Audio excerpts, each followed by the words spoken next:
Fala pessoal, estamos de volta com mais um ForTalkcast. E do lado esquerdo... Lado esquerdo... está ela, nossa musa, nossa flor do deserto, sabia?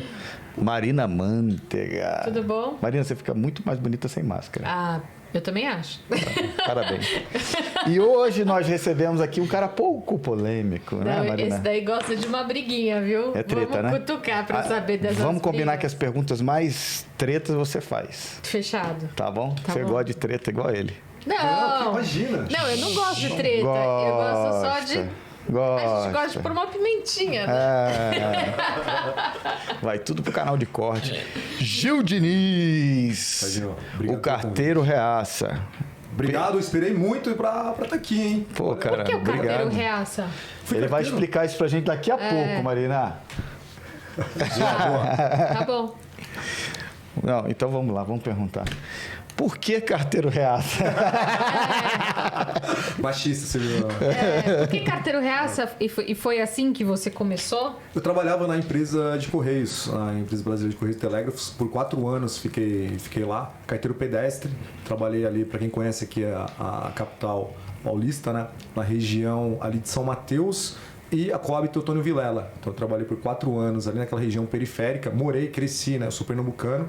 Nasci no sertão nordestino. Veio pra cá com 12 anos? Exatamente. Na verdade, assim, a galera põe 12 anos, só que foi um pouquinho antes, né? 12 anos foi quando eu comecei a trabalhar, entregando leite nas ruas de São Aqui? Paulo. Caramba. Sim, pô, comecei cedo. Às 5 horas da manhã, a gente ia lá na porta da Leco, da Vigor, lá no bairro do Pari. Depois ia pra Vila Mariana entregar leite, né? Então a gente começou cedo. Cheguei ali em 95, aqui em São Paulo, tava com uns 9, 10 anos. Mas aí a galera sempre fala, pô, 12 anos acabou ficando aí. Mas desde cedo aqui em São Paulo. Trabalhei como eu falei, trabalhei como carteiro.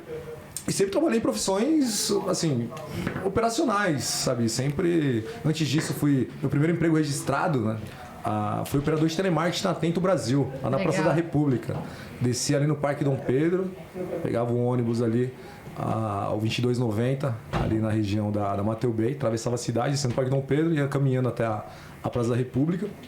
Depois fui porteiro, soldado temporário da Polícia Militar, trabalhava no administrativo, né? Isso depois do Correios, não? Não, antes do Correios. Antes. Vigilante, trabalhei como vigilante no Chapecandú, Galdino também, era vigilante comigo lá, conheci ele lá no Chapecandú, hoje trabalha comigo na Assembleia.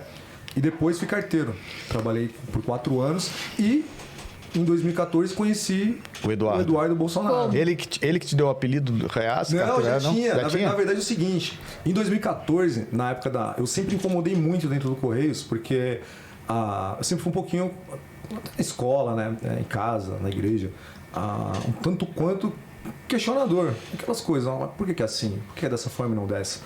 E quando eu entrei no Correios, o meu primeiro choque lá dentro era ver carteiros ali com 20, 25, 30 anos. Carteiro. Eu falava, cara, mas não é possível que você não foi promovido nesse período aqui, dessa sua carreira.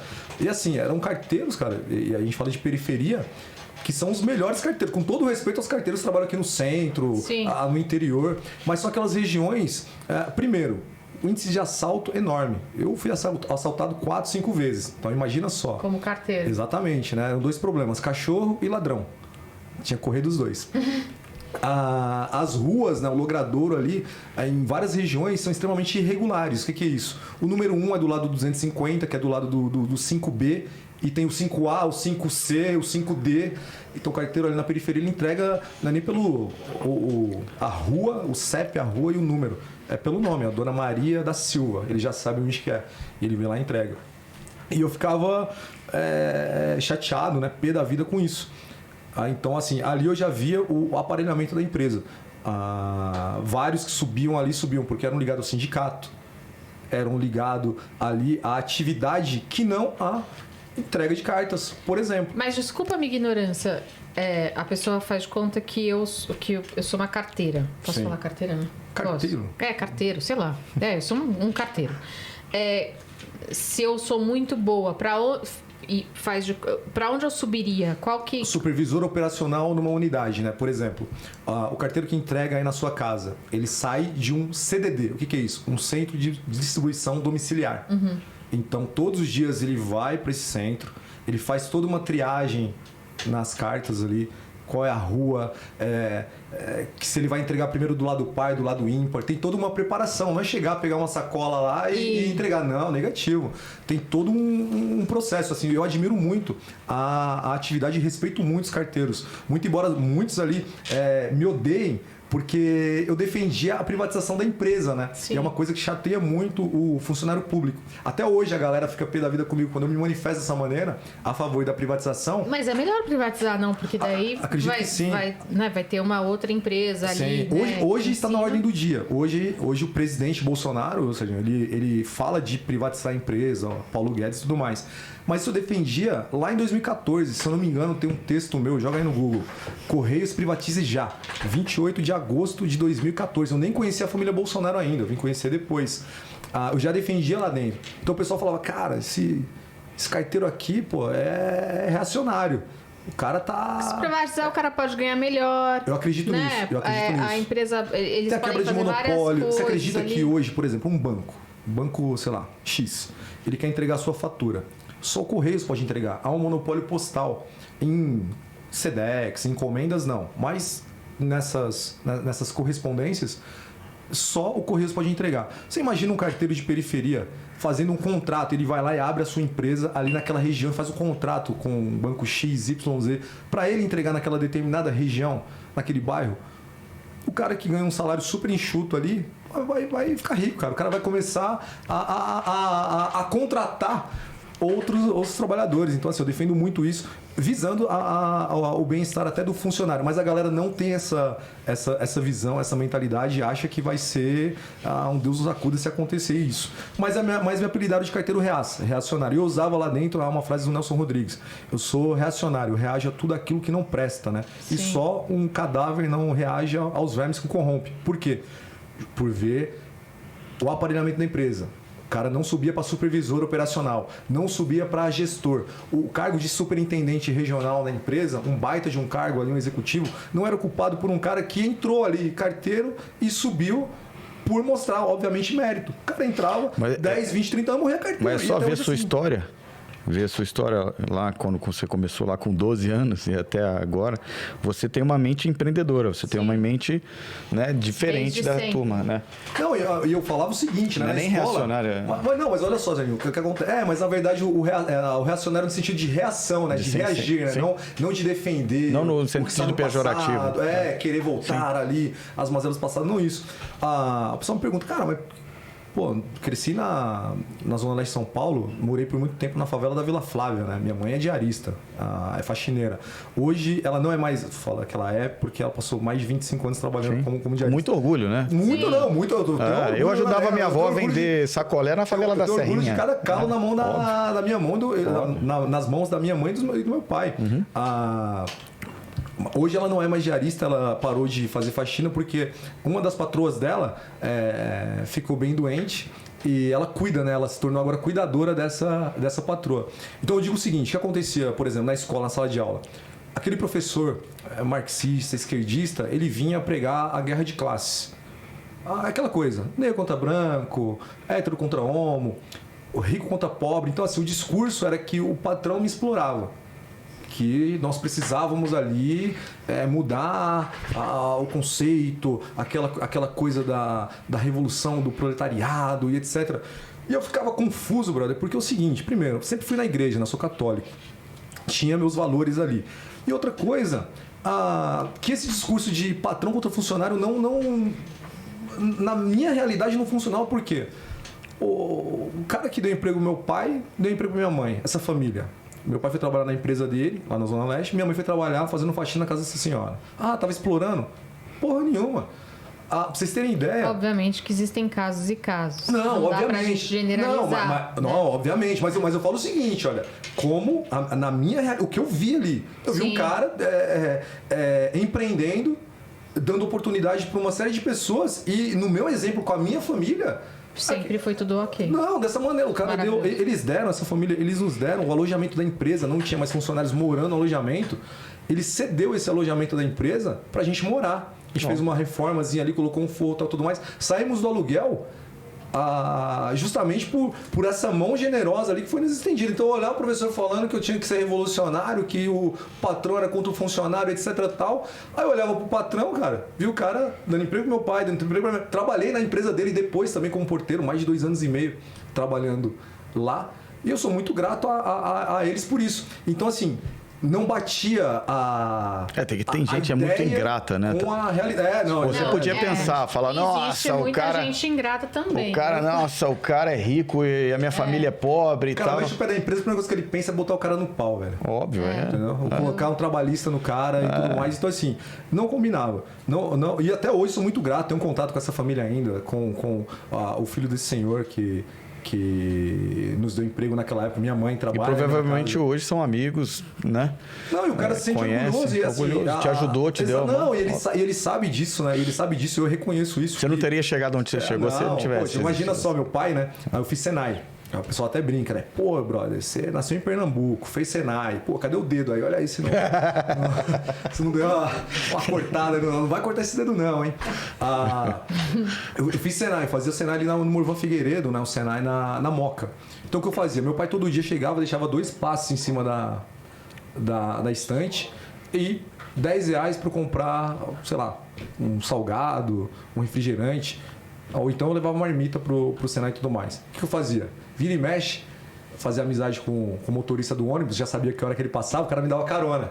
Então eu já economizava no passe. Opa, passava ali, pô, não gastava, comia a coxinha, a esfirra, tudo, ou então eu economizava, segurava uma grana, e foi dessa maneira. Então fiz meu ensino médio na escola pública, fiz o Senai, terminei o Senai 2 anos lá, fiz mais uma especialização ali no Tatuapé, Senai Frederico Jacó, na frente do Parque São Jorge, ali do Corinthians. E qual que era a minha responsabilidade ali desde moleque? O que meu pai queria? Que eu estudasse, mano. Mete a cara e vai estudar. Então, assim, nunca fui de ficar na rua, tal e tudo. Mas o que eu tive, né? Uma família sempre muito simples, sempre muito humilde, né? Meu pai e minha mãe, dona Helena e seu Gilson, que me mostraram o valor do trabalho desde muito cedo. E passei o perrengue que a maioria das famílias brasileiras passam, né? E foi acontecendo.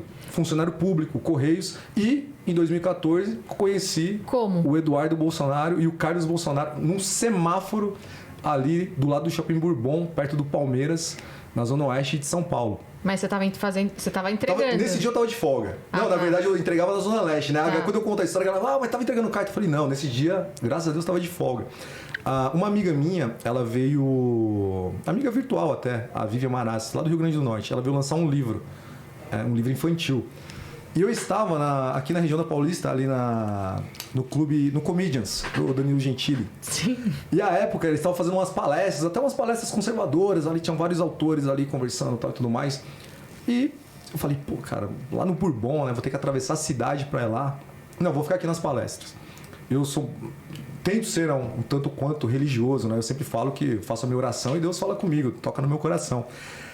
E aquele incômodo, vai no lançamento do livro. Subi Augusta, peguei o metrô, fiz baldeação, fui até a Sé, fiz a baldeação de novo ali, fui pra Barra Funda. Desci na Barra Funda, peguei um ônibus, desci na Francisco Matarazzo, entrei no shopping, peguei o autógrafo dela, tirei uma foto e agradeci e falei, olha, tô numas palestras, vou voltar pra lá, pra região da Augusta. Muito obrigado. Então ela me agradeceu, né? Ficou muito feliz por estar lá, né? Até fiquei pensando, olha, quem compra livro no Brasil, né? Imagina livro infantil. E, obviamente, ele veio um presente para meus filhos ali que adoravam ler. Excepcional. Quando eu fui sair do shopping, eu não sabia para que lado que eu tinha que voltar para Matarazzo. Para pegar o ônibus, para voltar para o metrô, para fazer baldeação e voltar para o Comedians. E saí do lado errado. Do lado esquerdo ali. Saí atrás do shopping. E, para minha surpresa, o Eduardo Bolsonaro e o Carlos Bolsonaro panfletando. Entregando santinho, fazendo campanha. Tinha um cavalete com a cara do presidente, né, do então deputado federal pelo Rio de Janeiro, Jair Bolsonaro. Eu já conheci o Eduardo como filho do Bolsonaro, porque passava propaganda eleitoral, né, e tinha o Jair falando, olha, tá aqui meu filho, policial federal, advogado, pô, vota nele. Eu já tinha meu candidato, seria ele. Quando eu encontrei com ele na rua, eu falei, pô, filho do Bolsonaro, vou lá atravessar, vou lá falar com ele. Atravessei a rua, eu cumprimentei, aí brinquei, né. Falei, olha, você é o Eduardo Bolsonaro, filho do Jair Messias Bolsonaro? Aí ele chamou o Carlos. Ô, Carlos, vem cá. Pô, o cara sabe o nome do meio do pai, Messias. Aí o Carlos, pô, faz o que da vida? Eu falei, eu sou carteiro. você mora onde? Eu falei, moro na favela da Vila Flávia. Aí ele olhou pro Eduardo, né? Ô, Dudão, tem jeito aí, pô. Funcionário público, mora na favela, vota na gente, aí tem jeito. Pegou o telefone e ligou pro pai dele. Pai, eu tô com o Gil aqui, ele é carteiro, fala com ele. Pum, me deu o telefone. Do outro lado da linha, Jair Messias Bolsonaro. Aí eu falei, vou falar o quê, né, cara? A perna já tava dando um tremelique, né? Aí eu brinquei, eu falei, pô, capitão, eu tô em sentido, posso descansar? Aí ele, tu é milico ou tu é carteiro, pô?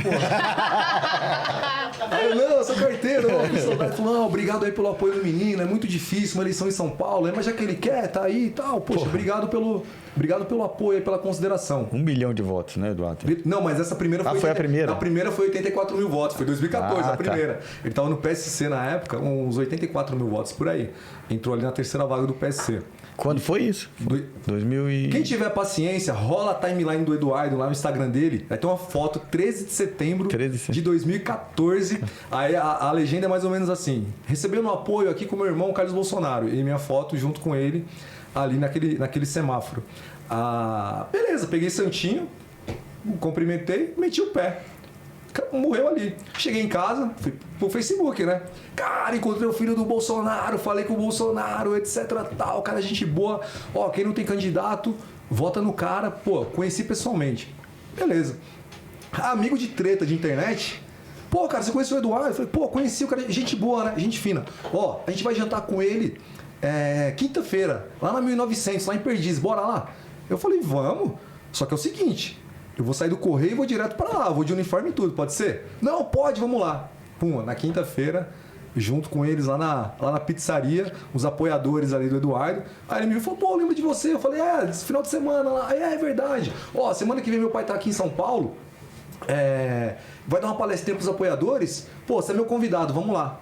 Uma semana depois... Conheci Jair Messias Bolsonaro. Mesma coisa. Meti o pé do correio. 2014. 2014 teve eleição, não teve? Isso, foi a Dilma e o Aécio ali, lembra? Mas aí o Bolsonaro, ele não se... Ele foi a deputado federal. Ele foi o deputado federal mais bem votado no Rio de Janeiro. O Flávio foi reeleito estadual e o Eduardo foi eleito pela primeira vez aqui em São Paulo, deputado federal. Aí o Eduardo começou a ascensão dele política ali. Então, esse grupo político, né? Essa galera se reuniu aqui em São Paulo, obviamente por gostar, né, das ideias do presidente Bolsonaro, como eu gostava também. A galera conheceu o Eduardo e o apoiou.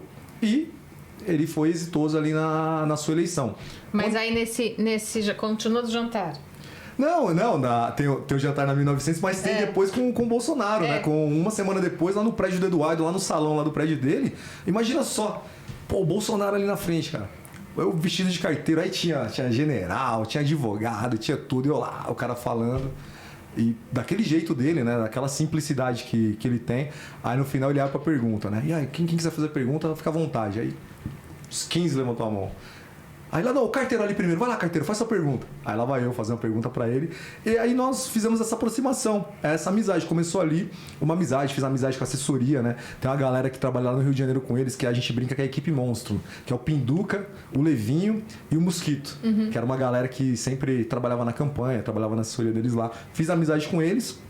E quando o Eduardo assumiu o mandato, alguns meses depois, ele me convidou para trabalhar na assessoria parlamentar dele. Falou, olha, tá afim e tal e tudo mais? Poxa, imagina só. Como eu disse, sempre um trabalho manual, um trabalho braçal, um trabalho que nunca exigiu tantas coisas assim de mim.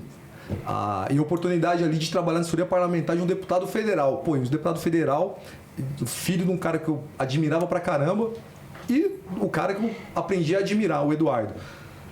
Só que tinha aquela questão, né? Pô, cara, eu sou concursado no Correios. Aqui pinga, mas não seca.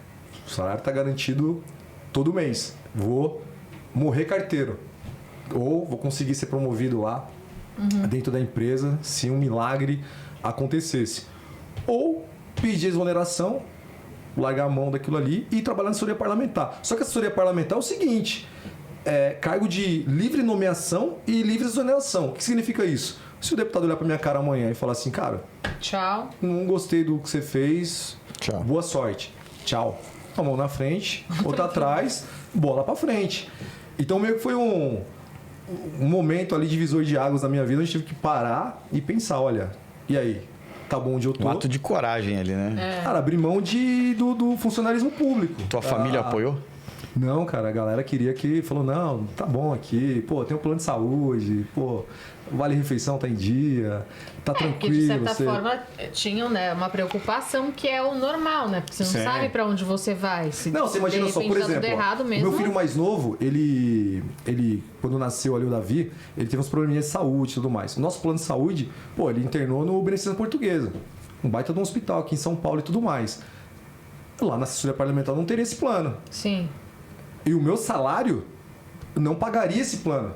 Imagina pagar todas as outras contas ali. É uma preocupação normal de uma família. Exatamente. Então, assim, novamente, né? Aquela voz que eu ouvi lá, olha, vai no Vai, meu filho, vai. Exatamente. Ó, mete a cara, vai. Caramba. Aí, no outro dia, eu tô lá no Correios pedindo a exoneração, pedindo a conta. Aí foi engraçado que o meu supervisor, meu gerente na época falou, pô, cara, nunca mandei um carteiro embora. Primeiro carteiro que eu vou dispensar da empresa. Porque geralmente o cara não pede pra sair. É funcionário público. E hoje é deputado. Fica ali. Aí foi Essa é a diferença das pessoas que têm coragem de tomar decisões na vida, né? Sair da zona de conforto. Não, foram 4 anos ali intensos, assim, de muito aprendizado, né? E como eu disse, como assessor. Como assessor parlamentar. Imagina só, em um dia entregando carta na periferia de São Paulo e no outro dia rodando o estado de São Paulo com um deputado federal atuante como Eduardo e muitas vezes viajando com o próprio presidente, né? Porque ele estava ali em ascensão. Foi o deputado federal mais votado no Rio de Janeiro. Uma tradição, eu sempre digo, né? O presidente Bolsonaro, até hoje, ninguém o venceu. Assim, ele é imbatível. Ele venceu todas as eleições que ele disputou. Ele é invicto. Ele nunca perdeu uma eleição. E além de não perder uma eleição, Serginho, o cara... Ele elegeu a dona Rogéria lá no Rio de Janeiro, lá no início da década de 90. Elegeu depois o Carlos Bolsonaro, vereador. Elegeu o Flávio Bolsonaro. Elegeu o Eduardo Bolsonaro. Olha hoje, eu, assessor do Eduardo, fui eleito deputado estadual. Paulo Chuchu em São Bernardo, eleito vereador. Sonaira Fernandes. Ele é policial civil. Não, é enorme, cara. Gigante. Chuchu. Chuchu. A Sonaira Fernandes, cara, trabalhou com o Eduardo, com o Jair, trabalhou comigo também aqui na Assembleia, vereadora na cidade de São Paulo. Hélio Negão. Não, olha quantos oportunistas também que apareceram aí. Pepa, Fruta. Ah, o Hélio Negão. O Hélio Negão foi deputado federal. Esse Negão não é aquele que trabalhava também com ele? Não, ele nunca trabalhou com ele. É amigo dele. Ele é militar. Quase família. Não, mas não ia junto. Não, família, né? É família, né? É verdade. Efetivamente. E tava com embolia. Até mandar um abraço pro Hélio que saiu da UTI, tava com embolia pulmonar. Tamo junto. Dos caras, independente de ideologia, um dos caras mais maravilhosos que tem no mundo. Meu Deus do céu, cara. O Elhão é fora de série, irmãozão, assim. Quando vocês iam dar entrevista, não ia um monte de gente? Sim. Esse Hélio nunca foi junto? Cara, ele ia, não ia? Eu tenho certeza que eu conheci um Hélio. Eu fui com ele algumas vezes. Ele tem 2 metros de altura. Ele foi algumas vezes. Não, mas a galera acha, muitos acham, a gente chega às vezes em algum evento e fala, ô meu, você é segurança do Jair? Não, cara, você é deputado. O cara é o deputado federal mais votado no Rio de Janeiro, na última eleição. Mais votado no Rio de Janeiro.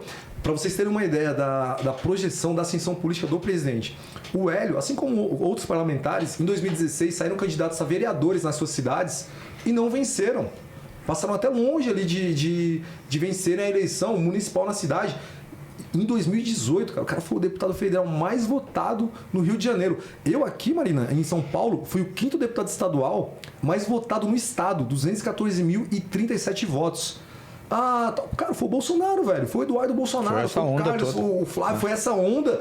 E assim, o capital político que eles nos emprestaram ali. O fenômeno que aconteceu no Rio, do governador Witzel lá. Exatamente. Né, que ele tava... que nem o calcinha apertada aqui em São Paulo. Mesma coisa. Que o cara tava com, acho que 2%, né? Sim, sai cotovelando todo mundo pra entrar no carro de som, ficava pra cima e pra baixo ali, babando o ovo do Flávio, do Bolsonaro, foi eleito. Aí é o seguinte, né? O cara é eleito, agora eu sou independente. Aí agora ele chega aqui e fala assim, eu ajudei a eleger o Bolsonaro. Ele não fala, olha, se o cara não me estende a mão, se o cara não me ajuda, eu tava fazendo filme pornô, eu tava, sei lá, Porra, brother. O cara não tem esse reconhecimento, o cara chega aqui, tinha Bolsonaro de saia lá na Bahia, tinha a Pepa, brother, ela falava que ela era mais filha que os próprios filhos do Bolsonaro, irmão. Isso ela falava mesmo, eu lembro muito bem. No primeiro, ela foi, acho que 2018 foi a eleição, 2018. No ano de 2019, o primeiro programa Pânico que teve, a gente entrevistou ela. Gente, mas era uma coisa que eu fui a mulher mais votada, porque é o número 1, não sei. E daí ela começava a falar do Bolsonaro, porque o Bolsonaro na terra, Bolsonaro no céu, Bolsonaro não sei aonde. E porque ele é. Aí ela tomou uma portada na cara, aí ela tomou um não. Ali ela só tinha sim. Aí ali ela tomou um não. É engraçado, né? Porque, tipo assim, você vê a pessoa Foram vários, assim. Né? Tinha o Bolsonaro da Paraíba, tinha o Bolsonaro do Ceará, tinha, sabe? Tinha e aí, cada coisinha, meu. Começa a odiar a pessoa. Não, aí tomou a portada, tomou um não. O que aconteceu ali entre eles? Cara, os caras achavam que eles eram desculpa a palavra, entre ela e ele, no caso. Não, queria ser. Cara, ela foi líder, ela não tinha condição nenhuma. Zero.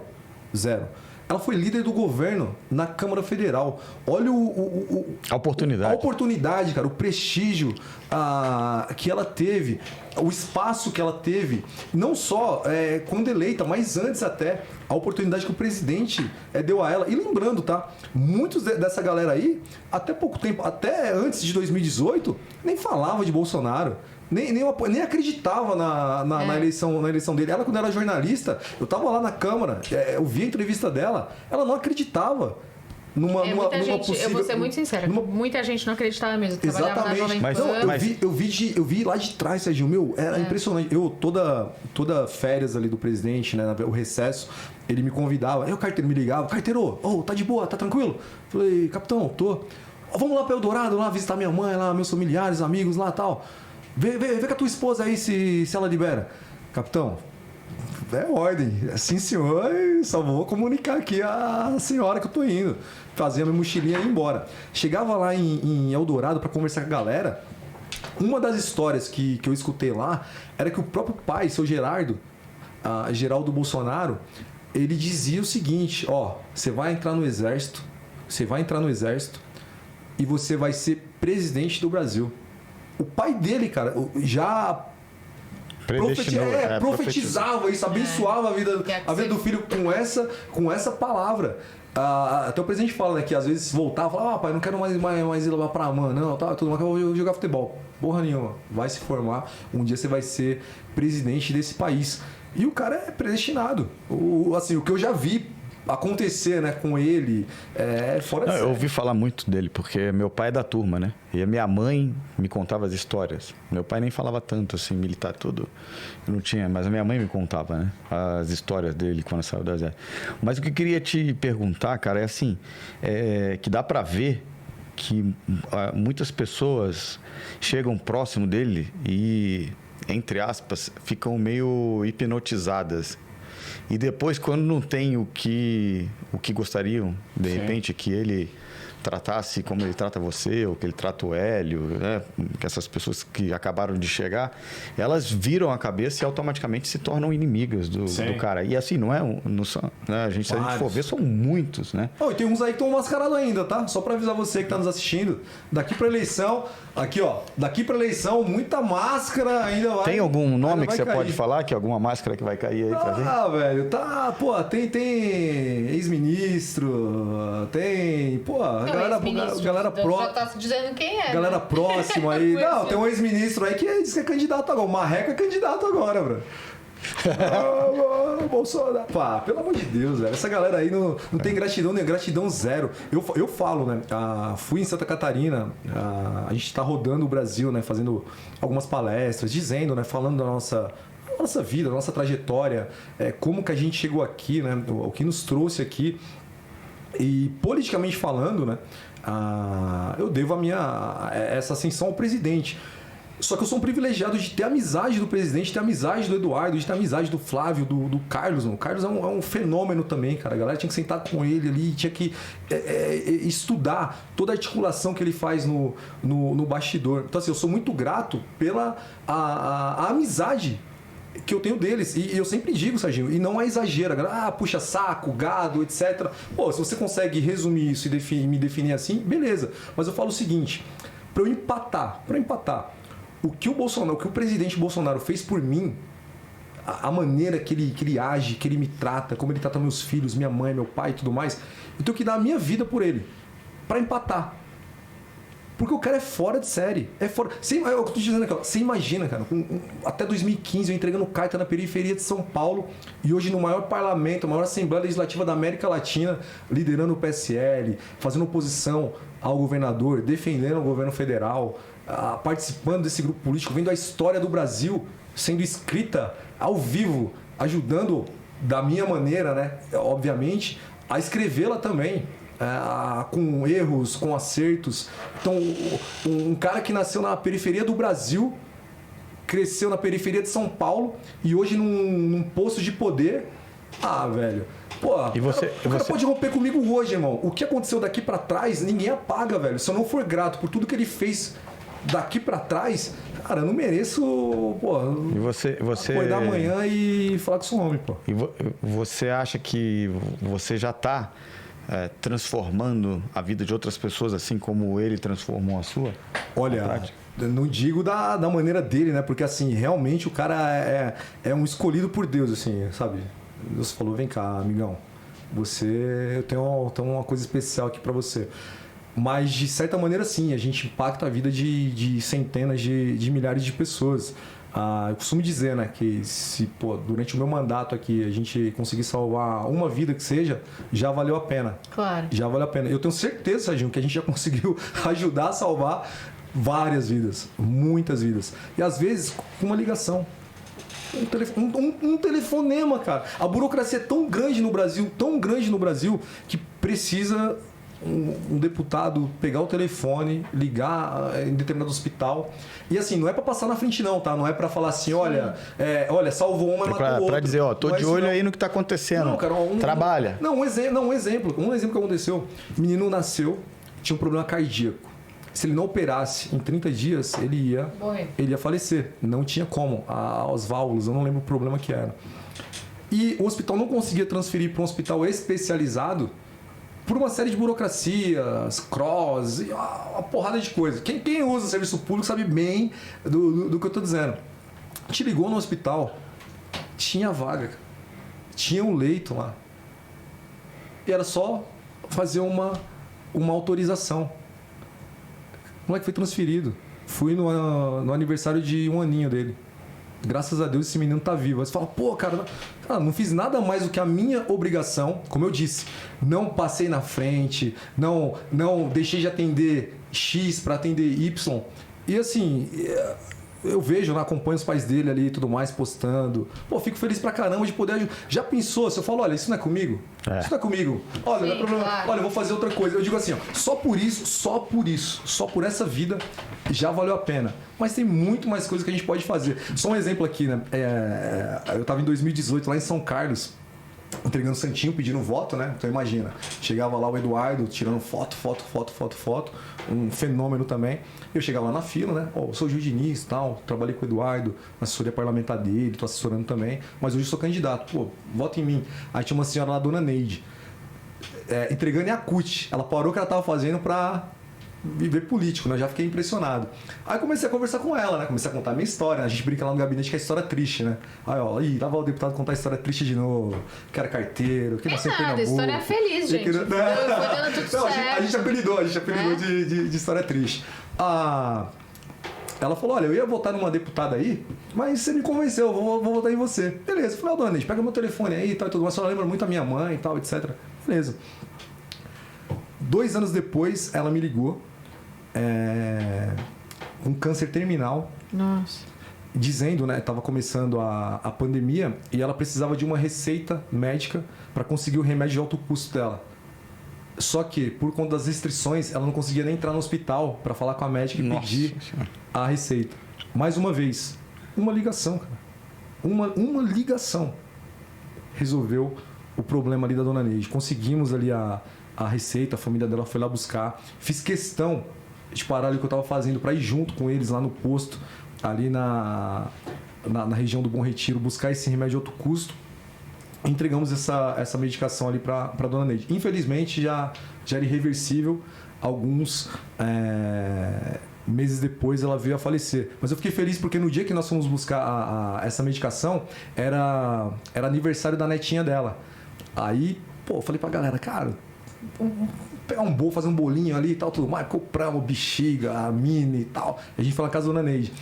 Aí eu pude vê-la, né? E vi ali como que ela estava. E ela ficou feliz, né? Da nossa visita. Comemoramos ali o aniversário da netinha dela naquele dia. Infelizmente, alguns meses depois, ela veio a falecer. Mas eu digo o seguinte... Fez alguma coisa, né? Dignidade. Exatamente. Alguém que lutou pela vida, e quando nos procurou, a gente não bateu a porta na cara das pessoas. Eu costumo dizer pra minha galera que trabalha comigo, falo assim, cara, e nós estamos no quarto andar lá na Assembleia, bem inacessível onde fica o meu gabinete. Eu falo pra eles, se chegaram até aqui, se bateram nessa porta, pode ser que seja a última porta que o pessoal conseguiu bater. Então, vamos dar o nosso melhor, vamos fazer o nosso melhor. O que a gente puder fazer, faça. Faça como se fosse pro seu filho, faça como se fosse pra sua mãe. E eu faço isso porque você... não, porque eu vi o presidente fazendo isso, cara, centenas de vezes, milhares de vezes, e faz isso até hoje. Qual que é o seu maior desafio lá dentro? Qual que é o seu maior problema quando você tá, tipo, lá na Assembleia? Assembleia Legislativa. Hoje é fiscalizar o governo, né? Fiscalizar o governo Dória, fiscalizar o governo Tucano. Para quem não acompanha muito política, São Paulo é governada de meados de 90 pelo PSDB. Uhum. Não tem um poder desafiante, sabe? Não tem, olha, entrou esse partido, agora veio esse partido, veio aquele outro. Não. Sempre foi PSDB. 94, Covas foi eleito. Mário Covas, até hoje é o PSDB que toma conta do Estado. Antes do Covas, era o MDB. Uhum. Era o Quercia, a galerinha dele ali. O PSDB é uma divisão desse partido. Era um grupinho dentro desse partido. Ou seja, há mais de 40 anos nós somos governados pelo mesmo partido.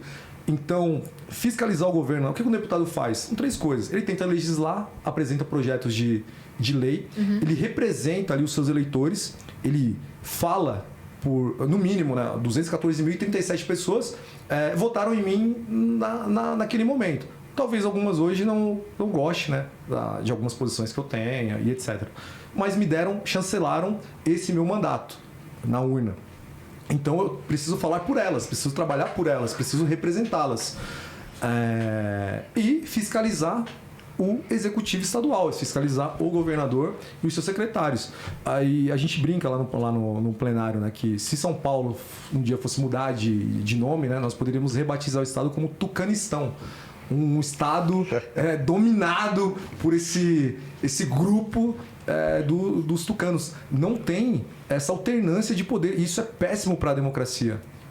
E eu falo sem medo de errar. O que o Partido dos Trabalhadores fez no governo federal, quando ascendeu ao poder, promovido por figuras como FHC, ficou todo orgulhoso de passar a faixa presidencial para um operário, né? Um sociólogo passando a faixa para um operário, o Lula. O que eles fizeram no governo federal, eles aprenderam com os tucanos aqui.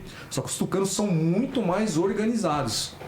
E por isso dominam o estado de São Paulo, que depois do PIB da União, é o maior PIB no Brasil. É a locomotiva, é real isso. É a locomotiva do Brasil. Então, hoje, a minha maior dificuldade é fiscalizar uma figura como João Dória, um traidor. Mas lá dentro não tem nada que nada que ele tenha feito nesse tempo que você é deputado estadual, nada que eles fizeram ou que eles propuseram lá dentro da Assembleia você apoiou? Porque não, pode ser que tenham coisas... Não, vários projetos que Porque tem projetos que, mesmo que seja do governo, proposto pelo governo... Que seja ou do governo, ou que seja da oposição, ou que seja... Porque de pessoas que você, não pode ser que sejam projetos bons. Sim. Eu acho que o grande problema na política, independente se é federal, estadual, o que seja, é que quando a pessoa ganha, independente de quem seja, independente da visão dela, eu acho que a gente tem que torcer para um país melhor. Exatamente. Né? Se a gente ficar... A gente torce pelo piloto, né? Já pensou? Sim, você tem que estar sempre torcendo para que dê certo. Sim. O problema que eu vejo é que, às vezes, sei lá, vai ser uma deputada X que você odeia, mas se ela tiver um projeto bom, por que não falar... legal esse projeto, legal. Tipo, você tem essa... Não, ó, vou te dar um exemplo aqui, ó. Várias votações que teve desde o início, eu votei com o próprio governo. Sem ter um cargo, sem ter um espaço na Assembleia, sem ter nada, zero. Outro dia eu fui acusado pelo líder do PT, o ex-líder do PT, o deputado Tonilo Barba, que ele disse: que absurdo! Deputado Gil Diniz aqui, ó, junto com o PSDB, votou pela extinção da Dersa. Eu fui no microfone e falei: brother, você tá achando que você tá me criticando? Você tá me elogiando. Eu vou pegar esse vídeo e vou colocar na minha campanha. O deputado Gil Diniz votou junto com o governo para extinguir a Dersa. Eu falei: pô, foi uma bandeira de campanha. Se for uma coisa boa, eu acho que tem que apoiar. O que acontece é que normalmente a gente vê é a esquerda votando contra as Não, tem que ter mais coerência. Eu acho que a aprovação do governo aqui, ela é positiva. A rejeição é contra o governador, não é? Exatamente. As pesquisas mostram isso. O governador, ele não pode botar, não pode botar a cara na rua. O governo tem feito coisas positivas aqui em São Paulo também. Que eu acho que é isso que a gente também tem que pensar, entendeu? Não, exatamente. Não, a gente esteja lá. A gente conversa muito. Em algum momento, gente, tem que se unir. Porque esse negócio, às vezes, de uma picuinha, de briguinha, é uma coisa que não vai levar a lugar nenhum. Se a pessoa tiver um projeto bom, independente se for de direita, de esquerda, de centro, de qualquer coisa que seja, sei lá, pra mim, whatever. Mas você sabe que... Tem que se juntar e apoiar e aprovar. Eu concordo com você. Você pode olhar as minhas votações. Boa parte delas, votei junto com o governo, como eu disse, sendo oposição e uma oposição real ao governador, ao governo de São Paulo. Aí eu brinco que o PT, né, ele diz que é oposição, mas é uma oposição de gogó, porque quando falta voto para o PSDB vencer alguma votação, o PT vai lá junto e votam com eles. Mas infelizmente essa realidade não se repete com o presidente Bolsonaro na Câmara Federal. Quer ver um exemplo? Olha o deputado do Partido Novo, o Vinícius Poit. O cara fazia vídeos, lá era youtuber, lá ele fazia vídeo dizendo o seguinte: olha, urna eletrônica, a gente precisa ali do voto auditável, do voto impresso e etc, tal. Olha, a galera na... Isso 2017, tá? A galera na Câmara não vota esse projeto porque esse projeto foi proposto pelo Bolsonaro. Eles não podem fazer isso. Eles não podem votar num projeto porque o projeto... Se for um projeto bom, acho que tem que votar. Mas aí que tá. Ele falava isso que está dizendo, que não era porque o projeto era do Bolsonaro que você tinha que votar contra, que era para você votar favoravelmente ao projeto. O que aconteceu? Ele foi eleito deputado federal. Quando foram votar, Serginho, o projeto do voto auditável, do voto impresso, o Poit votou contra o projeto, irmão. O que mudou de 17, 18 para 21? Não mudou nada. Mas como o partido dele hoje faz uma posição, como o João Amoedo, faz uma oposição irracional ao presidente... Cara, a galera pegou o vídeo dele, ele defendendo o voto auditável, e pegou o voto dele. Eu não sei como o cara não abre um buraco e se esconde. Porque não faz sentido. Não faz sentido. Não tem coerência, né? Fazer uma oposição por oposição. Porque, como você disse, tá todo mundo junto aqui, cara. Nós somos um país. O que é um país? São indivíduos que se reúnem em torno de famílias, comunidades e uma nação. A gente precisa promover o país. A gente precisa defender... o nosso país, ter o melhor país. Mas não, cara, para alguns, quanto pior, melhor. Se tiver pior, olha, não, é isso aí, tem que piorar mesmo. Cara, o Lula, ele disse que ainda bem que Deus mandou o Covid-19, cara. O cara chegou a falar um absurdo desse. E a gente não viu a grande mídia condenando. Você já pensou, se por um acaso sair da boca do Bolsonaro, que graças a Deus apareceu aí um Covid-19? Lula disse, passou ileso. Ô Gil, para fazer um balanço aqui, que você acha que a direita tem que melhorar, ou quais são os aprendizados, os erros que a direita tem que melhorar para que o projeto perpetue? Olha, Serginho, a direita, né, como grupo político, ela é muito recente, né? A galera depois ali da queda do regime militar, dessa transição, né, para a democracia, se é que a gente pode chamar ali início de 90, né, parlamento comprado, Petrobras saqueada, Correios saqueados, a gente pode chamar de democracia. A gente hoje começou a se identificar como conservador, como liberal, como um grupo de direita, não ter vergonha de falar. Então a gente precisa começar a se organizar minimamente. Nós estamos num país, num momento histórico que é sui generis. Eu acho que é o primeiro caso na história mundial que nós temos um presidente que não tem partido. Hoje tem, né? Hoje se filiou ao PL, era do PSL, mas não era um partido ideológico, não era um partido de quadros. Não era um partido como a Social-Democracia, o PSDB, como o PT, como o próprio MDB, que veio ali em oposição ao regime militar. Nós temos um presidente que governa sem uma base bem definida, sem um partido. Então eu digo o seguinte, nós não temos sindicato, nós não temos a direita, né, os conservadores, Sim. Nós não temos associações que a gente precisa fazer, começar a nos organizarmos. E nisso, cara, eu vejo o trabalho do Eduardo, um trabalho de formiguinha ali sendo costurado. Pô, tem um instituto dele agora, que ele fundou junto com o Sérgio Santana, o ICL, né, Instituto Conservador Liberal. A gente estava em Cuiabá agora, fazendo um evento chamado Brasil Profundo. Os caras já fizeram o CIPEC. Eu tive a oportunidade de estar com ele lá nos Estados Unidos. Então o que a gente precisa fazer? Começar a organizar essa massa. Só que o Jordan Peterson fala, né, que tem muita gente aí que tem muito cara que, pô, o cara não forra a cama, quer mudar o mundo. O cara não lava um prato, mas ele tem tem toda a receita de mudar o país, de governar o país. Então, o cara não lava o copo que ele toma café, mas ele sabe como que o Bolsonaro tem que se portar todos os dias ali, etc. Tal. Então a gente precisa começar a organizar essa massa, precisa ter associações de direita, associações conservadoras, liberais. A gente precisa ter um partido que a gente chame de nosso, né? Que a gente possa aí promover, participar de eleições. Olha o presidente hoje recebendo o Santiago Abascal, líder do Vox, terceira maior força na Espanha. Nós recebemos aí a Beatrix von Storch, da Alemanha, líder da Alternativa para a Alemanha.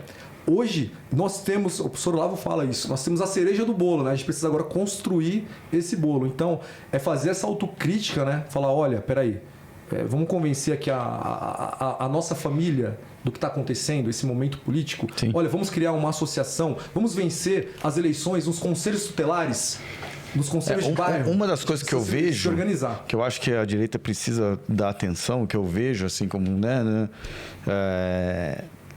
que eu vejo que a esquerda faz muito bem é abraçar o jovem, né?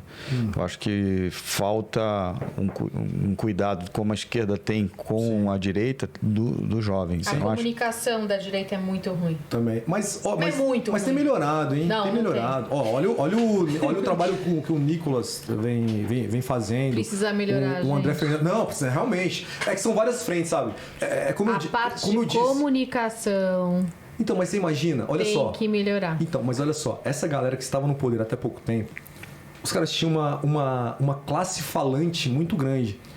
Grandes jornais. Eu não digo o dono do jornal em si, nem sei qual que é o viés político do dono do jornal, mas eu falo o seguinte: o cara que escreve, ele é formado numa universidade. Nessa universidade, o professor ele já foi formado, né, já foi forjado dentro dessa mentalidade. Eu tive uma guerra com o meu orientador do meu TCC. Eu não acho que seja muito isso, não. Sendo muito sincero. Tem muito. Não, a gente precisa melhorar muito, com toda certeza. Eu acho que a parte de comunicação do presidente é muito ruim. Você acha? Eu acho. Eu acho que se ele melhorar, isso melhoraria muito. Você fala institucionalmente, você fala assim, não,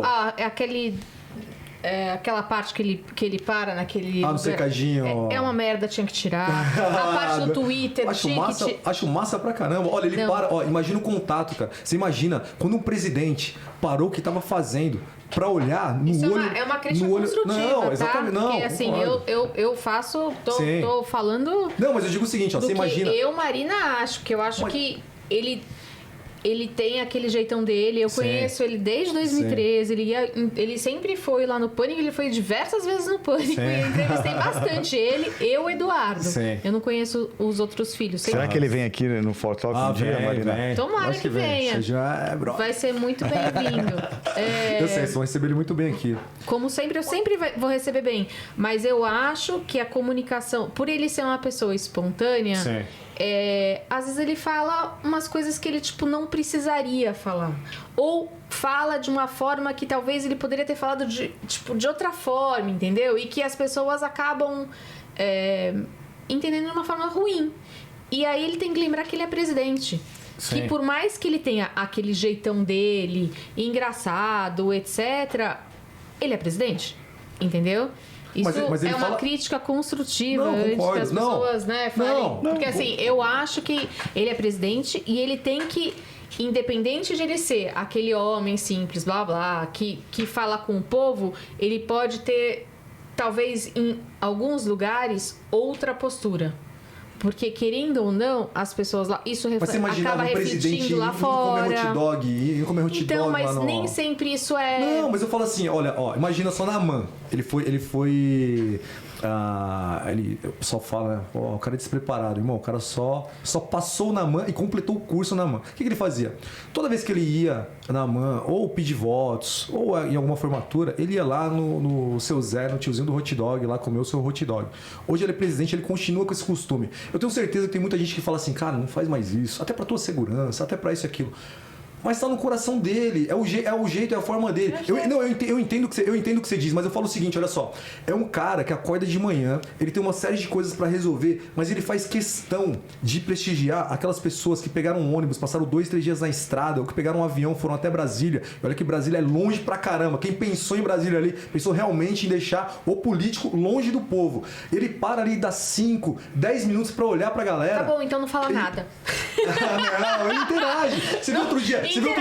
Outro dia, Maria. E aí, meu cara, tudo bom? Outro dia o cara chegou na porta e falou: presidente, tem uma obra lá na minha cidade, umas moradias populares que estão para inaugurar, mas tá com um problema. O cara sacou o telefone, ligou pro ministro, botou no Viva Voz: ô Marinho, eu tô com o fulano aqui, ele tá falando de uma obra, tal, não sei o que, etc, tal. Aí o ministro: presidente, olha, não, a gente vai resolver, tal, vamos entregar essa obra não sei quando. Isso cara, eu acho legal. Não, mas Mas eu digo... às vezes ele dá ele fala umas coisas que aí você fala, não. Não, mas eu entendo. Sabe que mas eu entendo, é mas tudo uma assim, questão de que...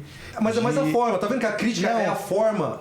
Não, e outra coisa, a ênfase que se dá. E não em si, o presidente, não, cara, ele é um cara muito... O gesto de ele ir lá falar com as pessoas, eu acho legal.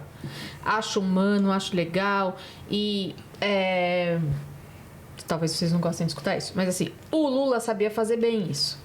Entendeu? Independente de qualquer coisa, ele falava sabia que Pelotas era um polo exportador de viado, né? Ele pode brincar. Não, ele nunca foi criticado por isso. Ele falava, as minas de clitóris. Ele não falava. Marina, não defende o Lula, vai. Falava pra caramba. Gente, não é questão de defender ou não defender. Porque assim, eu tô querendo dizer, tipo assim. Ele sabia mentir, o Lula sabia mentir, o presidente sabe mentir. Não é isso.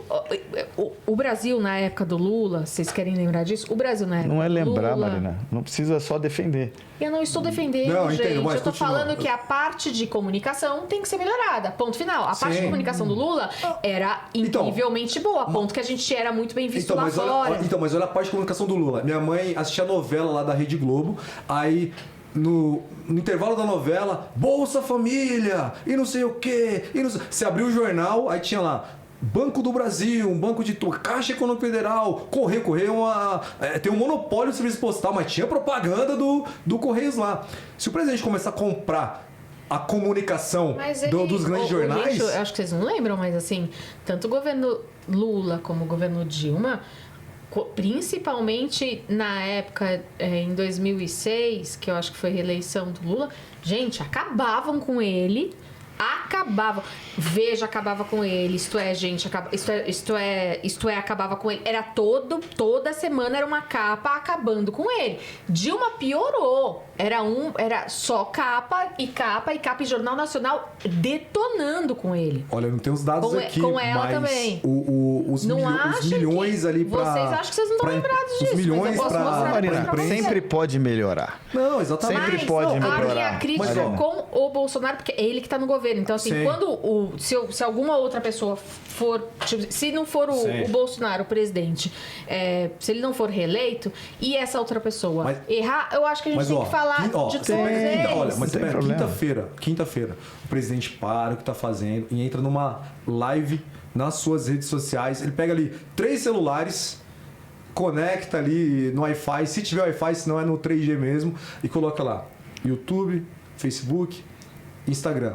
E fala diretamente com o povo. E ainda entra lá na Jovem Pan ali depois, respondendo perguntas, que pode ser qualquer pergunta ali, que o tema é livre. Sim. Então, assim, ele, da maneira dele, ele tenta se comunicar. Eu acho também que a gente tem que refinar essa comunicação, né? Às vezes a galera fala, pô, cara, você não critica o governo? Eu falo, não, cara, já tem todo mundo aqui pra criticar, eu vou ficar criticando o quê, brother? Você sempre pode melhorar. A gente pode refinar essa comunicação, mas a má vontade que muitos têm para com o governo do presidente Bolsonaro, a gente também não pode negar. Muita coisa tem sido feita Por exemplo, nessa pandemia, o auxílio emergencial é o maior auxílio social da história do mundo, cara. Nem tempos de guerra. Eu acho que a gente está num tempo de guerra, né? Uma guerra que não são usadas armas como a gente conhece, uma guerra convencional. Mas o presidente fez isso, é uma marca do governo dele. E a galera não fala, parece que não foi. Quando o presidente faz, olha, não, o ministro tal tá de parabéns porque fez, etc, tal. Aí quando o ministro erra, olha, tá vendo? O governo Bolsonaro tá errando, tá fazendo isso, tá fazendo aquilo e tudo mais. Olha o que o Tarcísio vem fazendo na infraestrutura.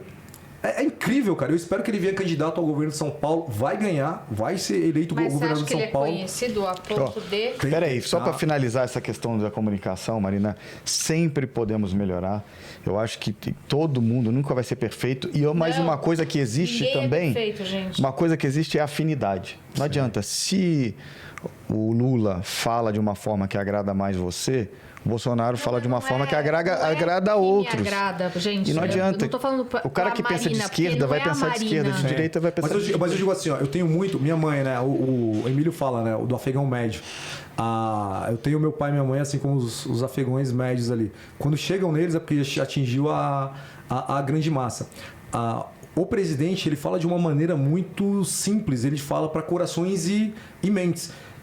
Não que nós estejamos numa bolha, mas nós estamos numa parcela social, num estrato social que às vezes a gente não atinge ali o povão. É óbvio que com o que ele fala, talvez X não goste, mas X mais Y pode gostar também. Ele tem uma capacidade de comunicação com essas pessoas mais simples. E você imagina só, depois daquele vídeo lá que ele diz, é só não roubar, não sequestrar, não estuprar, todo mundo vai falar, porra, o que tem Pedrinhas de bom? O que tem no Maranhão de bom? Presídio de Pedrinhas. Cara, o cara podia ofender, entre aspas, um estado inteiro. Pelo contrário, da maneira que ele coloca... e ele é muito, muito bom nisso. Às vezes a galera, né, acaba exagerando, né? Falando, olha, você viu o que o Bolsonaro disse? Cara, o cara falou A, o cara tá vendendo o que ele disse Z. Então, assim, ele atinge, né, corações e mentes de uma parcela aí da sociedade que às vezes a gente não tem esse contato mais próximo. Alguns não gostam, mas muitos gostam. Olha aí que o cara, novamente, hein, invicto, venceu todas as eleições que disputou. Os filhos na política, o cara os filhos na política. Pô, foi no voto, não foi que ele indicou. Sim. E o cara entrou. E o cara é eleito presidente da República, cara, contra tudo e todos.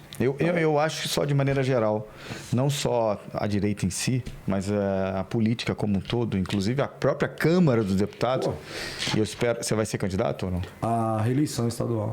A própria Câmara aqui estadual, a Câmara Federal, tem que se preocupar em falar mais com o jovem. Sim. Porque o jovem é que cada dia está mais engajado na política e é o futuro da política. Mas presta atenção nesses dois meninos aí, jovens aí. O Nicolas Ferreira e o André Fernandes. Já entrevistei o Nicolas. Os caras estão crescendo de uma maneira... O Nicolas, eu visitei ele na igreja que o pai dele é pastor, lá no bairro da Cabana, em Belo Horizonte. Eu fiquei impressionado, cara. Assim, eu vi ali a minha realidade, ali onde que eu cresci, ali em São Mateus, ali na favela da Vila Flávia. Muito parecido. Pô, entrei na igreja lá no culto, o cara tava na bateria, tocando a bateria dele ali, louvando a Deus da maneira dele. O Nicolas. Pô, ele toca a batera? Não toca a sabia. batera. Não, o cara é... O pai dele pregando, velho. Tipo, pô, eu chorando lá. Sou católico, eu tava chorando lá no culto. Falei, cara, impressionante. Aí me convidaram pra ir lá na casa dele. Fui lá, almocei com a família dele. Falei, brother, incrível essa experiência aqui. Mas tu é novo também, né, cara? Eu tenho 35, só que eu rodei com o pneu murcho, né, galera? Tira onda, né? Eu tenho 35, tenho 2 filhos já. Tenho o Natan de 12 anos, tenho o Davi de 10. Tenho uma responsabilidade enorme dentro da minha família, assim, eu tento ajudar os meus pais. Não só meus pais, né? Quem me procura. Tenho muito parente lá em Pernambuco ainda. Uma realidade totalmente diferente daqui. Então eu me sinto responsável ali por eles, assim, e acabo tentando abraçar todos eles e ajudar da minha forma. Mas tô com 35, cara. Sou de 86 aí. Pô, moleque ainda. Estamos aí. Muita lenha pra queimar. Quais são os projetos seus que já... Quando você é deputado estadual, você também tem projetos? Também. Como acontece quando é deputado federal? Sim, a mesma coisa, só que em nível estadual. A galera costuma criticar muito essa questão, né, da produção de projetos, de aprovação de projeto. E é bizarro porque eu costumo dizer o seguinte. Cara, olha só. Se a Assembleia não ficasse atrapalhando a vida do cidadão, já estaria de bom tamanho. Por exemplo, aprovaram um projeto lá outro dia, o 529, aumentou o ICMS de todo mundo aqui. Pô, beleza, você vai dar parabéns pro cara que propôs esse projeto? Não. Então, o presidente falava isso lá atrás, cara, e foi uma das lições. Melhor do que aprovar uma dezena de projetos é barrar um péssimo projeto. Mas ainda assim, a gente faz as nossas propostas. O meu primeiro projeto aprovado aqui em São Paulo, que o governador vetou, foi tornar o serviço religioso, a atividade religiosa, como essencial no estado de São Paulo. Durante a pandemia, o que aconteceu? Fecha tudo, etc., não pode isso, não pode aquilo. Fecharam as igrejas também. Foco de disseminação de coronavírus e não sei o quê. Cara, o trabalho social que os templos fazem, independente, eu sou católico, mas os evangélicos, os espíritas, até muçulmanos, as religiões assim que a gente não tem tanto contato, as religiões afro, os caras fazem um trabalho social extremamente importante. Pô, teve padre que estava celebrando sozinho a missa online, ele e uma câmera. Chegou o fiscal lá mandando fechar a igreja. Falei, não, cara, olha só. Já é constitucional. Não precisaria ter um projeto como esse, porque a nossa Constituição já prevê, defende a liberdade religiosa. Ainda assim fiz. Foi aprovado por unanimidade na Assembleia de São Paulo. Mas aí fariam online. Não. Tipo, não sei quantas mil pessoas dentro da igreja. Não precisaria um templo lá com milhares de pessoas e tudo mais. Gente, né? Não, sim, mas você cumprindo as normas lá de distanciamento, um número limite de pessoas. O distanciamento, olha, a questão da máscara, eu discordo muito da questão da máscara, mas se a pessoa se sente bem, ou se fosse uma determinação da Anvisa, máscara, álcool gel, o que a gente está fazendo, o que a gente fez durante a pandemia, ou o que se fazia, por exemplo, no supermercado, eu não conseguia, eu ficava puto da vida, porque que assim, algumas atividades podiam ser feitas e outras não. Eu falava, olha só, eu me sinto muito melhor indo na missa do que ligando a TV assistindo a Globo News. Por que aquele jornalista ali ele pode trabalhar e o padre não pode, o bispo, o pastor não pode celebrar missa para algumas pessoas, obviamente, e levar o auxílio material e espiritual para essas pessoas também nesse momento de crise, onde a igreja estava e está ajudando centenas, milhares de pessoas. O governador ele vetou. Uma semana depois ele fez um decreto, ele copiou e colou o meu projeto. Fez um decreto liberando a atividade religiosa. Ou seja, foi só um boicote político ao deputado Gil Diniz por não ser da base do governo. Só que ele mesmo não respeitou esse decreto e mandou fechar tudo novamente. A base evangélica na Assembleia ficou pé da vida, os católicos também, obviamente, e a gente começou a trabalhar, a articular para derrubar o veto do governador. E conseguimos derrubar esse veto e sancionar, né, promulgar via Assembleia Legislativa esse projeto de lei. Então, meu primeiro projeto de lei na Assembleia é isso aí. Mas assim, tem vários outros. Eu propus o cadastro público de estupradores no estado de São Paulo. Propus o fim da visita íntima nos presídios estaduais. Isso não foi aprovado? Não dá. Imagina, a visita íntima... Não tem que ter visita íntima. Não pode ter. Eu protocolei, solicitei. Olha que coisa. Não existe. A pessoa tá presa. Sim. Ela fez merda. Por que ela vai... Ai, não podia falar. Até desculpa os palavrões. Por que ela vai receber alguém... Você viu o que o governo federal fez sobre isso agora? A determinação? Não tem ninguém, gente. O governo federal fez o seguinte. Acabou. Já que dizem que é um direito humano, etc. Tal. A gente fala, né? Presídio não é direito humano você matar uma outra pessoa. Presídio né? não é motel. Quer fazer sexo, faz com o amiguinho da cela. E se discordar é homofóbico.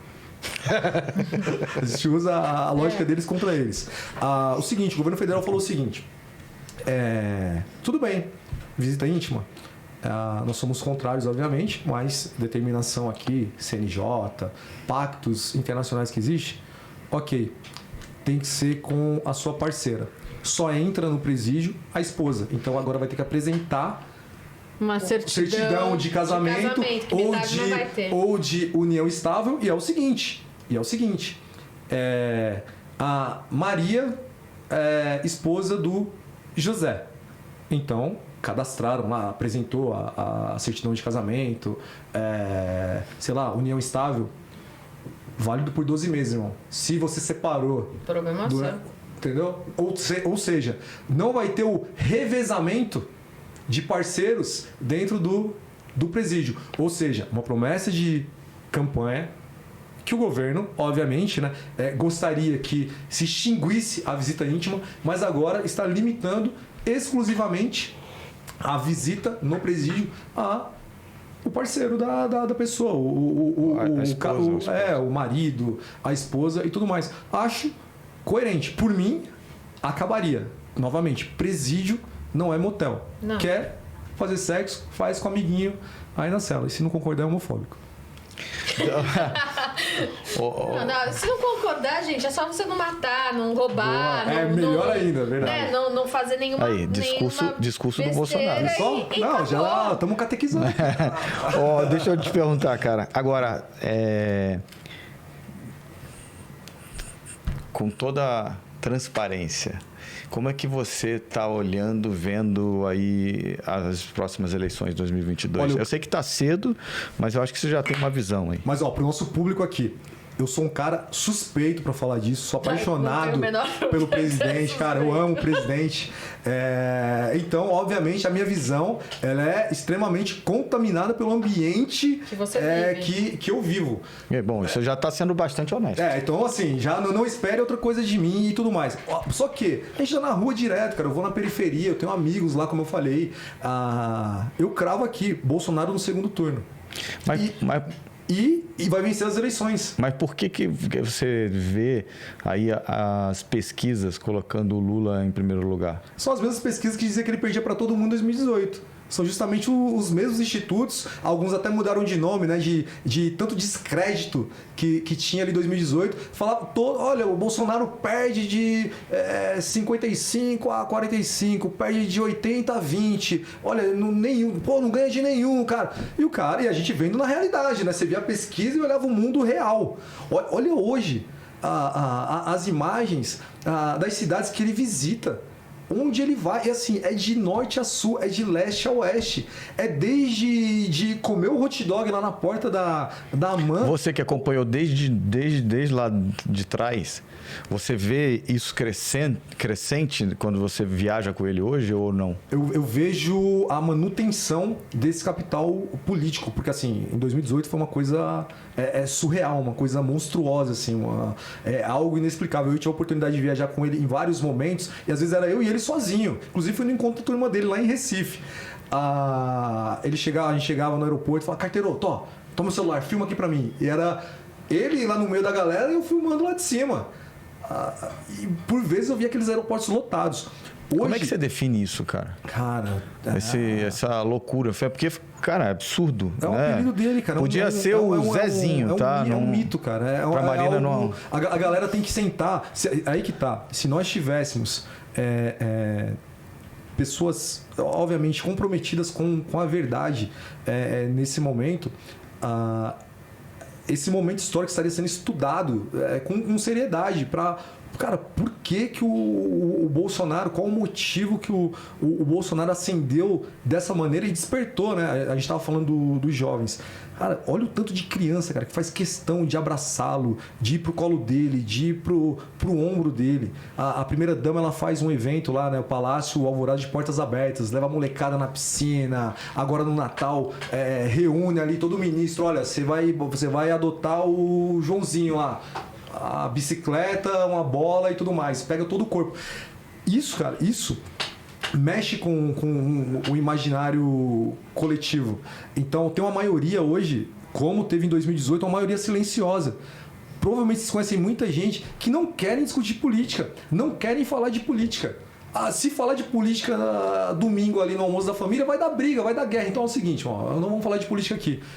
Mas é uma galera que tem esses valores que eu falei outro dia no Pânico. Você imagina, lá na Vila Flávia, de onde eu vim, O cara tá no ponto de pregação lá com o pastor, final de semana, fazendo o seu louvor, adorando o seu Deus, ou na missa e tudo mais. O cara é contra as drogas, o cara é contra o aborto, o cara é contra a ideologia de gênero.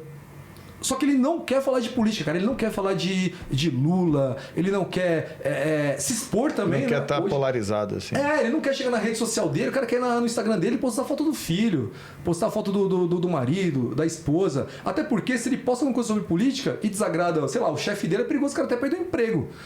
Então, é essa maioria silenciosa que eu vejo bastante que vai chegar um momento que vai decidir. Olha, tem um cara aqui que é condenado por assaltar estatais, financiar ditaduras no exterior, financiar o maior esquema de corrupção que esse país já viu. E agora fizeram uma manobra jurídica, política no tribunal e o cara agora pode disputar a eleição. Do outro lado tem um cara que, por mais que a gente olhe, né? A gente que eu falo, galera, que eu gosto pra caramba do jeito que o presidente fala. Pô, cara, o cara é mais brutão, fala daquela maneira, não tem trava na língua. Mas o cara é a favor da família tradicional. E respeita, tem muito amigo dele homossexual, que frequenta inclusive o palácio. Augustinho, por exemplo, amigo da Michelle. Ele é contra o aborto. Ele é contra a ideologia de gênero, contra a liberação de droga. O cara vai colocar isso na balança, irmão. Peraí. Olha, eu discordo ali um pouco do Bolsonaro nisso, aquilo, do jeito que ele fala, da maneira que ele coloca ali e tudo mais. Pô, cara, mas olha só, eu defendo a vida desde a sua concepção.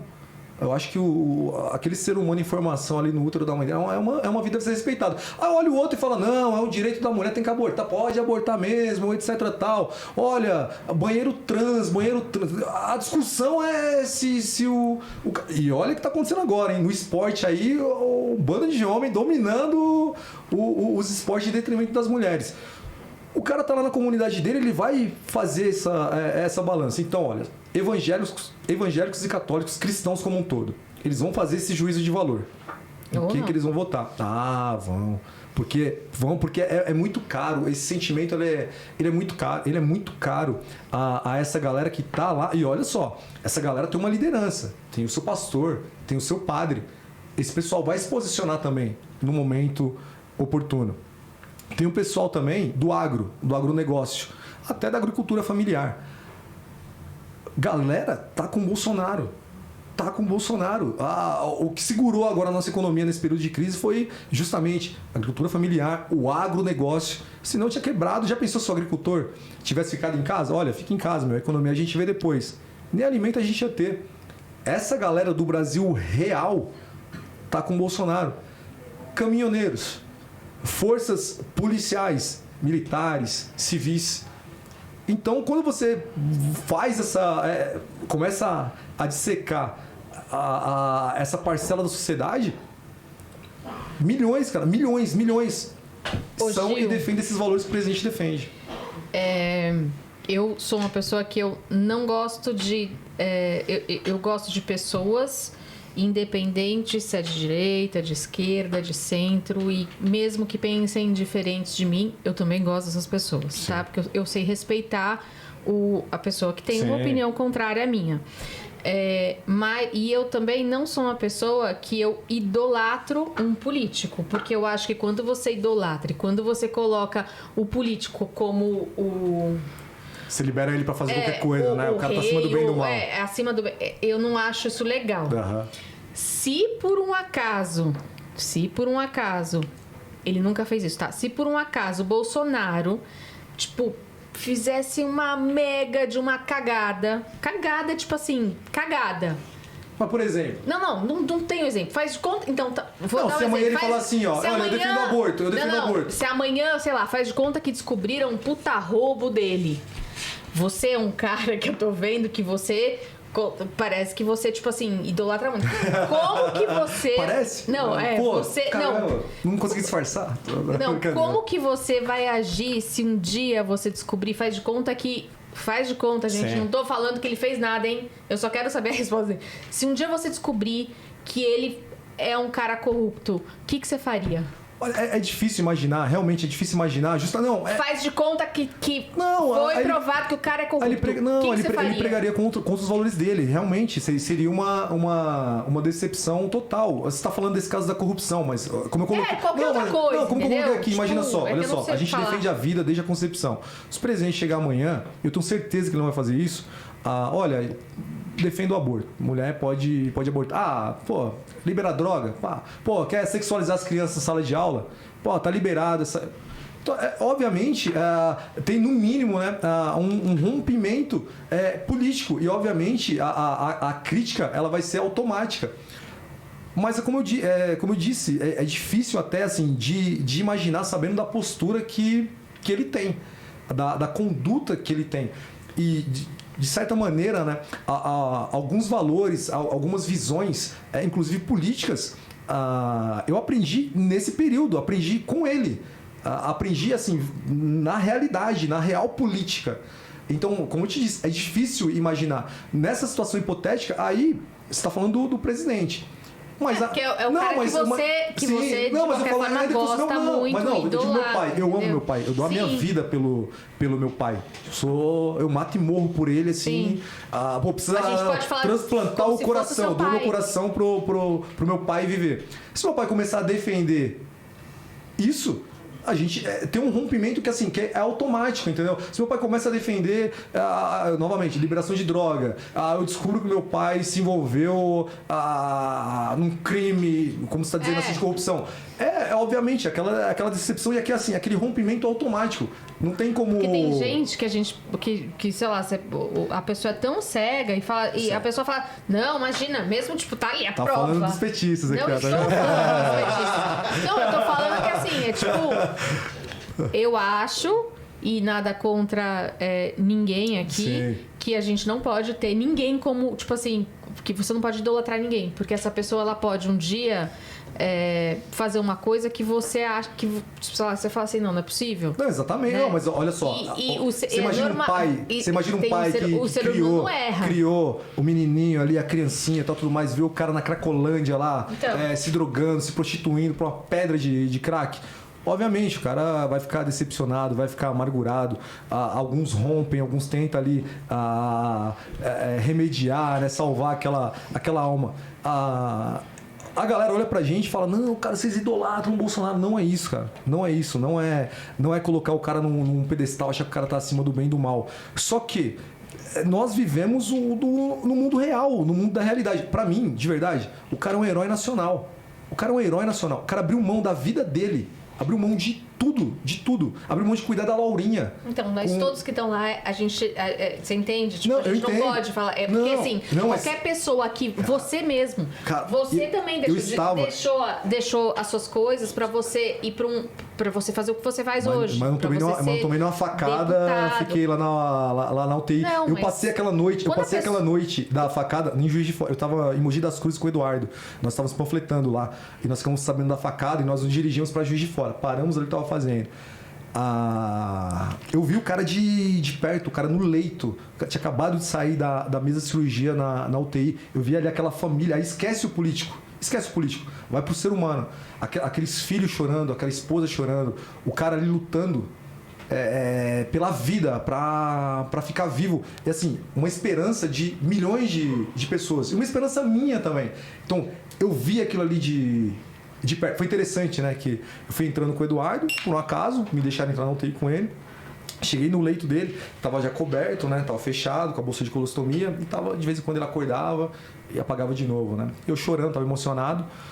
Aí cheguei próximo, assim, do leito dele, passei a mão no cabelo dele. Abaixei e dei um beijo na testa, né? Aí ele abriu o olho, olhou pra mim. Sabia que tu era viado.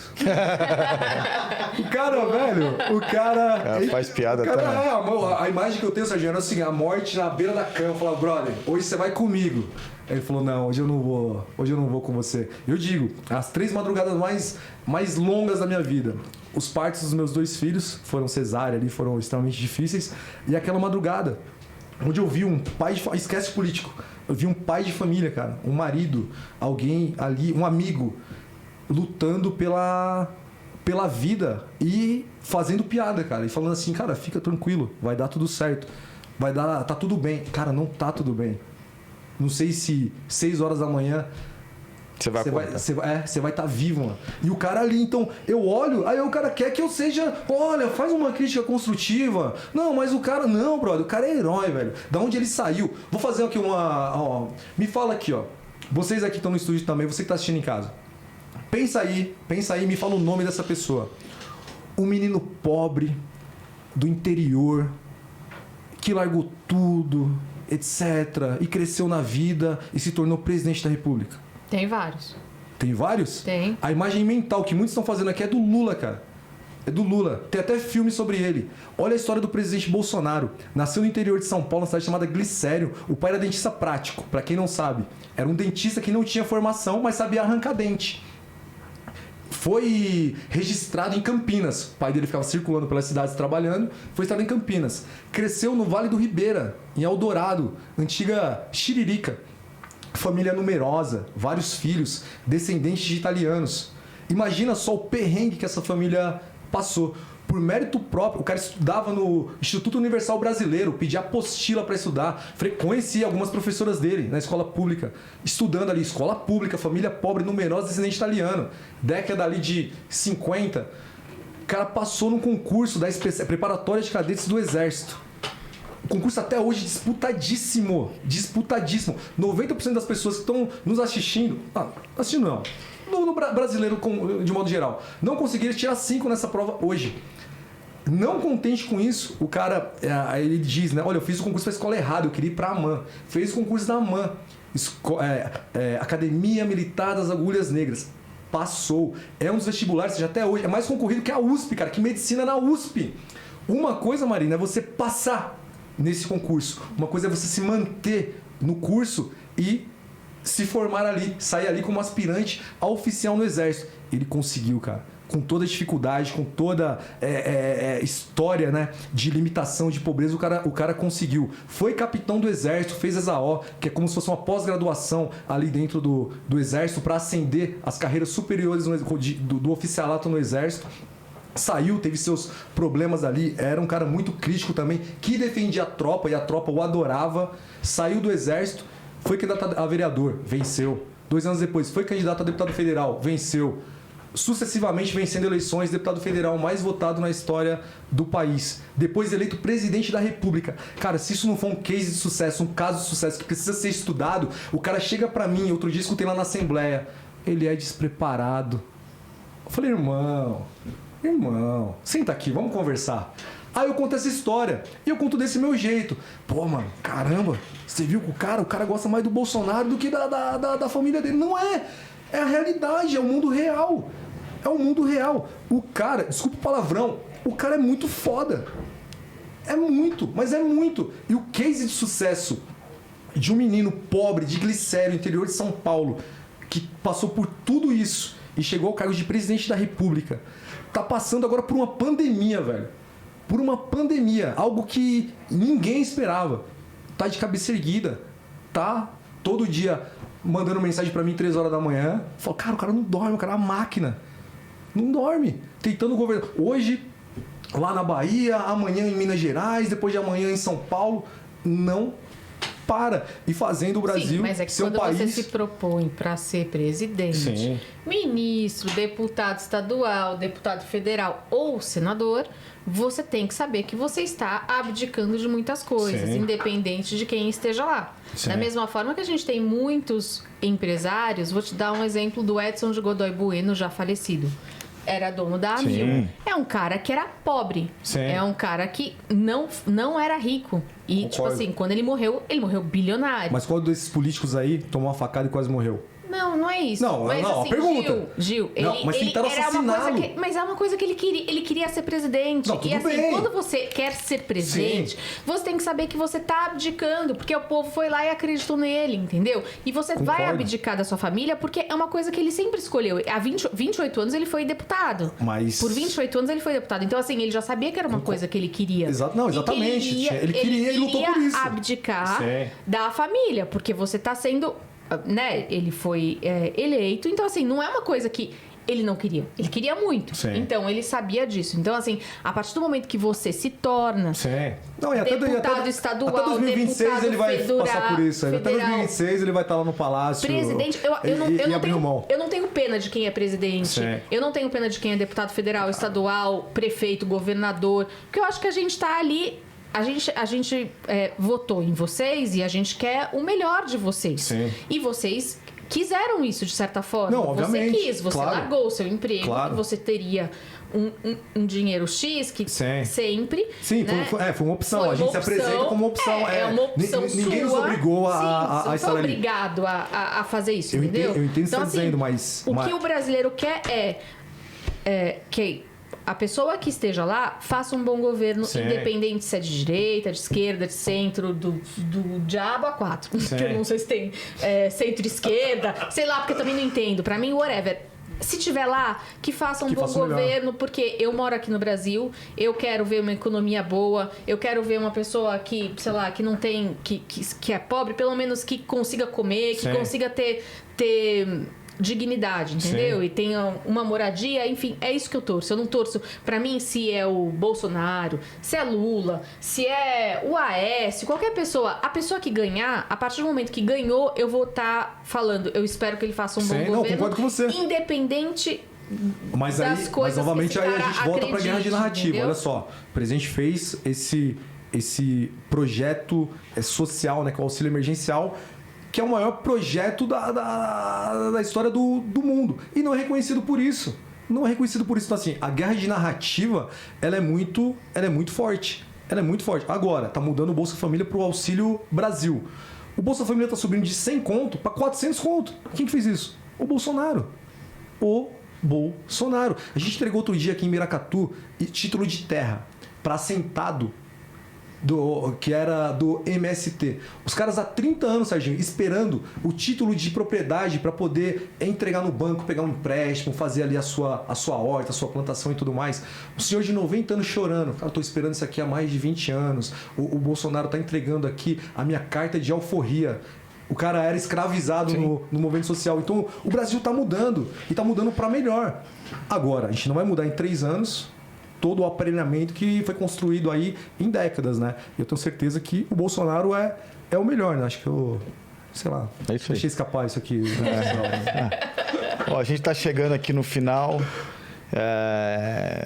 Queria agradecer tua presença aqui, cara. Acho que... Espero que você tenha foi... gostado. Pô, de pra estar caramba. Bacana. Pô, obrigado. Passamos até do tempo. Bastante. Que a Marina fala pra... Ela falou que... Não, eu ela não falou que falo bastante. ela falou que ia provocar uma treta aqui hoje. Vou até publicar. eu não provoquei Vou até nada. publicar. Não fez nada. Fascista, vamos Gente, eu sou... Marina, a gente ia pegar uma manchete. Pô, Marina Manteiga, treta com o carteiro reaço. Não rolou, gente. Mas eu não sou Marina. de Mas vou tretar com fazer, ninguém. vou fazer o com a suspense no história meu. triste do carteiro ali, da periferia. Mas, cara, muito obrigado pela sua presença. Era esperado aqui a presença do carteiro reaça, Gil Espero que você tenha Diniz. gostado de estar aqui com a gente e que você volte E sempre. Não, gostei faça um muito. bom trabalho para o povo paulistano lá na Câmara. Serginho, dos Marina, Deputados. obrigado. Foi muito bem recebido aqui. Só convidar que a gente volta mais vezes. Bacana demais essa hora aqui com vocês. A gente vai tentar dar o nosso melhor. Como eu disse, né? Tô aprendendo todos os dias ali na Assembleia. Não tive nenhum preparo para ser deputado, mas já que hoje me propus a isso, tenho essa responsabilidade, é todo dia acordar e fazer o meu melhor. Obrigado aí pela oportunidade. Até a próxima. Isso aí, tamo junto. Espero você aqui mais pra frente em 2022 pra gente falar das eleições. Boa, Fechado. vamos sim. Valeu. Galera, muito obrigado pela audiência de vocês. Divulguem o Fortalk, que a gente precisa da audiência de todo mundo, né, Marina? É isso aí. Dê um like, sigam a gente. E clica no sininho, né? É óbvio, porque pra tocar aí, né, pra vocês, a hora que a gente entrar aqui ao exatamente. vivo. Tá bom? Beijo. Até a próxima. Beijo. Um abraço. Tchau.